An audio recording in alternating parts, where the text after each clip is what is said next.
Today we're going to be talking about Shopify dropshipping versus affiliate marketing versus Amazon FBA.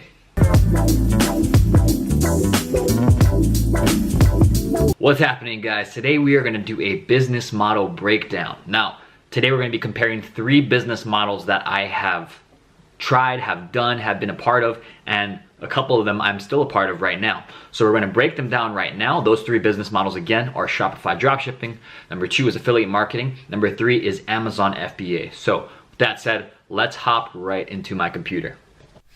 All right, guys, so we're on my computer here, and we're gonna break down these 3 business models. First, the pros and cons. I'm gonna tell you the 2 business models that I'm still using and exactly my strategy and what I'm gonna be doing in 2018 and beyond. All right, so the first here is Shopify dropshipping. Now, you guys know my YouTube channel. This is mainly what it's known for, and it's mainly what my content is based around. And I wanna break this down for you, the pros and cons of dropshipping. All right, so the first is from a mentor of mine, James Schramko, and he calls it owning the race course. And basically, this means you own the customer, right? You own the customer, you own the platform, like the store, it's your online store, right? You're not playing on Amazon's playground, you're not playing on someone else's affiliate offer or something. It is your store, you own the customers, you are the brand owner, right? That is owning the race course, right? You basically own the entire thing, right? It's all yours. So that is pro number 1, and you'll see why that is a pro in a second. But number 2 is you can get up and running very, very fast and quickly, right? This is why dropshipping took off in 2017, especially, is because so many people were going $0 to $1,000 a day in literally days, right? Literally days. So it's super easy to get up and running as long as you have the right training and as long as you take action. Very easy to get your first sale, get your first few sales, get your first 100 sales within days or weeks, right? So it's very, very quick to get up and running. Number 3 is you are building a sellable asset if you do it right, all right? So this goes back to number 1, owning the race course, is you own the customer, right? If you're building your email list and you're building this clout with your customers and becoming a reputable company, you don't have to be a big brand. You just have to be a reputable company, right? Your customers are getting their product. You're shipping it to them. You're transparent about what they're getting. You're not scamming them, right? If you own the race course and you are building your store the right way, you're building a sellable asset that you can sell for multiple 6 figures, maybe even 7 figures, right? Typically, I think it's about 2 to 3 times your annual net profit is what you can sell your store for, and that's over like a 12-month period, all right? So those are the 3 pros. Now the cons. Number 1 is people could say that you might have lower quality products, which is sometimes true, right? If you pick the wrong supplier, if you pick the wrong products, like really cheap bracelets and that kind of stuff, then yeah, you're gonna have some lower quality products. So this can be a con, yeah, definitely. You're also gonna have lower profit margins, right? So dropshipping, it's gonna be sub 50%, and 50% is really pushing it. I have never gone above 40%. So the highest I've gone, actually about 42% is my highest net profit month, and it can be fairly low, right? I've had as low as maybe 15%, right? It can go even lower than that, right? But there's fulfillment costs, advertising costs, staff costs, right? There's a lot of different moving parts, and that goes to number 3 is it can overwhelm newbies and beginners because there's so many moving parts that you have to learn, right? You have to learn how to set up your store. You have to learn how to do customer service and hire VAs. And you also have to learn advertising and marketing and that kind of stuff. Different type of marketing channels, right? Instagram influencers, Facebook ads, Google ads, Bing ads, Reddit ads, all that kind of stuff. You have to learn all these moving parts. You don't have to learn them all at once, but you have to learn enough to get going, right? So it can be overwhelming for newbies because you are building like a full-fledged business and you have to learn all these different things, right? It's not like you're just learning traffic or you're learning one piece of the puzzle. You have to know all this stuff, right? So that is Shopify dropshipping. That's the breakdown there. Now, let's hop into affiliate marketing here. Affiliate marketing, if you guys don't know, it's basically you are referring someone to someone else's product, right? You don't have to make the product or anything, and you get a commission after someone buys, right? So let's say I recommend a book to you, I recommend the course to you or something. I get paid a commission if you buy that book or course that I recommended, right? So this is an amazing business model. It's been around forever. Big companies use it. Think about Groupon. Think about, I don't know, tons of affiliate, like Expedia. These companies are massive, right? Like those are large scale, obviously, affiliate marketing companies, but affiliate marketing is a time-tested, proven model if you do it right, and it's been around forever, right? And people build huge businesses, billion-dollar businesses off of affiliate marketing, right? Now let's go over the pros and cons of each. There's so many ways to do it, but these are just general pros and cons for the industry as a whole. But pros, it is probably the cheapest business model to get started in with the lowest cost of investment or anything like that. Sometimes free, right? I don't ever recommend getting into a business model free and expecting to make a lot of money, because that's just not the way business works. You have to invest money to make money, right? But it is the cheapest business model to get started, right? You can start a YouTube channel and start pumping out content tomorrow, right? And start getting views off of that, and then promote a product that might help the person, right? So it's the cheapest business model to get started, right? Number two is you don't need to source your own products, right? You don't have to create your own product. You don't have to source a product. You just find people who already have amazing products, and you recommend other people to buy it, right? You refer them to it. That is number two, and it's very good that you don't have to source your own products in this regard, because you have less moving parts to worry about, right? Which leads to number three. It is probably the most passive income model out there, because there's no customer service, there's no fulfillment, there's no setting up your products, there's no figuring out what's selling. You can simply go to an affiliate manager, affiliate network, ask them what's selling, and sell it to your audience, right? There's affiliate products for literally every audience and niche out there. So once you find something that's working, it is probably actually by far the most passive income model, right? Because you can just have something set up and going and collecting checks for affiliate checks, commissions, and you're not dealing with customer service and fulfillment, all that stuff. The product owner is, right? Now the cons.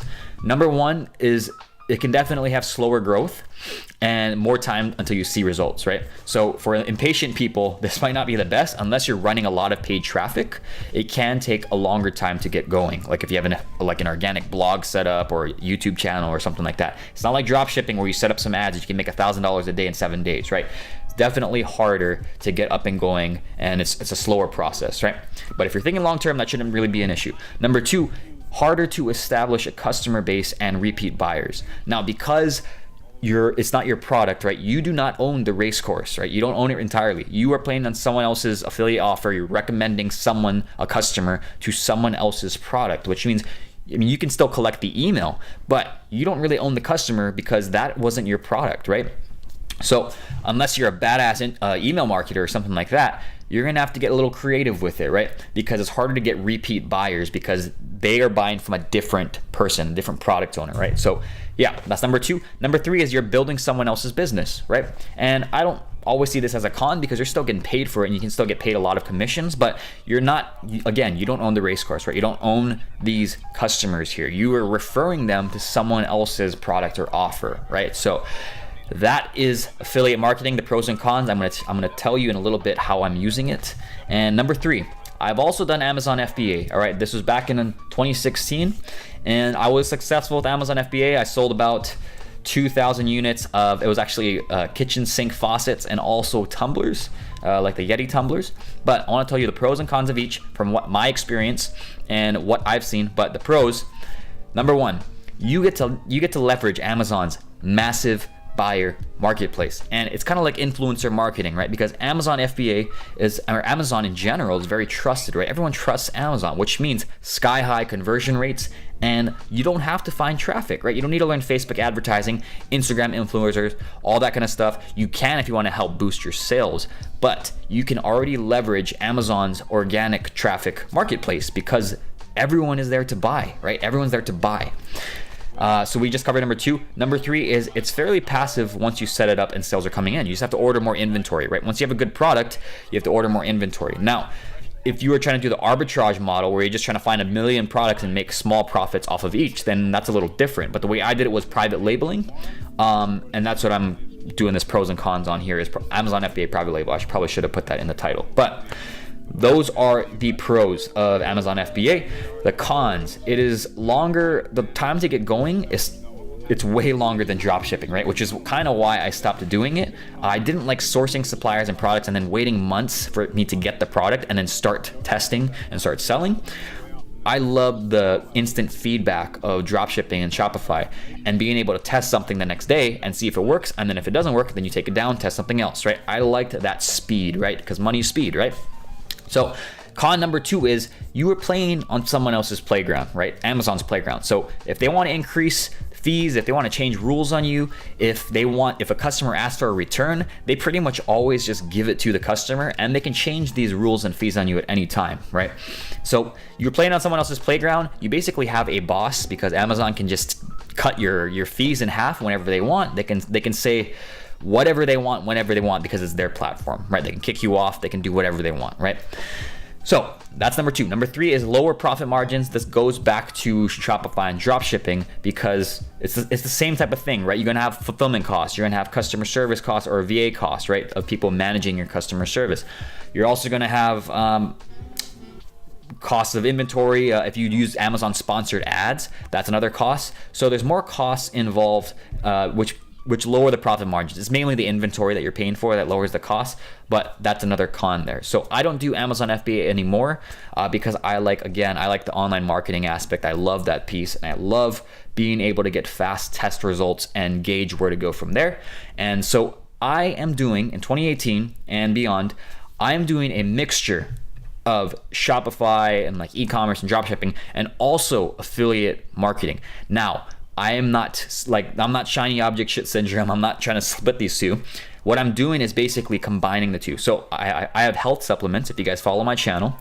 And what I'm doing is I'm selling people on my supplement products. So I'm owning the race course at that point, right? I own the race course because I own the customer. Now what I do from there on the email backend is I recommend affiliate products, right? So let's say someone bought a brain supplement from me. Maybe I will refer an affiliate cookbook, right? For like the best memory recipes or memory foods to the people who bought the brain book, right? And I don't have to create that information product. That is someone else's affiliate product.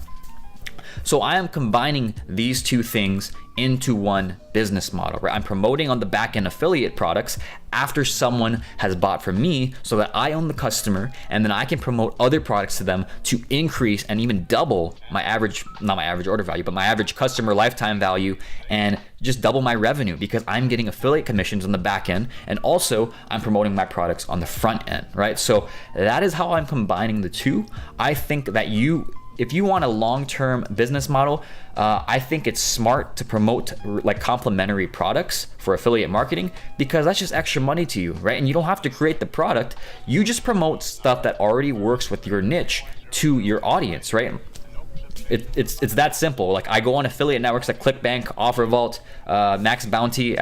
OfferVault's not an affiliate network, but that's where I find affiliate programs, and I promote similar products that my audience would buy from these affiliate networks, and I get $40 to $80 a commission or a sale from affiliate commissions. Excuse me. But that's how I'm using it. That's how I think about these two business models. I don't think it's one or the other. If you're just starting, definitely just start with one and then build into the other. But that is how I'm doing it. I hope this broke it down for you guys pretty clearly, and I hope this was helpful. So make sure you like, comment, and subscribe if you guys like this, and I'll see you next time.